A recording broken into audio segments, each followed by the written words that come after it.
ছোট সময় অন্যের বাড়ির রান্না ভালো লাগতো, তখন আম্মুরে বলতাম কি, তোমার রান্না ভালো লাগে না, অন্য বাড়ির আন্টির রান্না ভালো লাগে। তো এখন বুঝি, এখন আম্মুর রান্নাই অমৃত লাগে। এখন নিজের রান্নাই ভালো লাগে না, আর অন্য মানুষের তো কথাই নেই। এখন বুঝি আম্মুর রান্নাটা কতটা স্পেশাল ছিল। তখন তো বুঝি নেই, না বুঝে বলতাম যে অন্যের রান্না ভালো লাগে, তোমার রান্না ভালো লাগে না। আর এখন আম্মুর রান্না খাওয়ার জন্য ব্যাকুল হয়ে থাকে মন।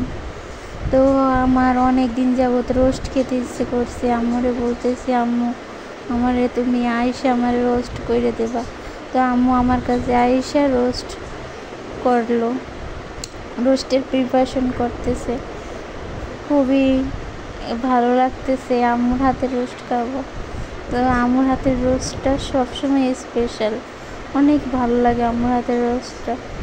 আম্মু কোনো মশলাই ব্যবহার করে না, নিজে যা দেয় একেবারে নিজের মন মতো করেই রান্না করে, কোনো বাহিরের কোনো মশলা অ্যাড করে না। তারপরও আম্মুর হাতের রান্নার তুলনাই হয় না।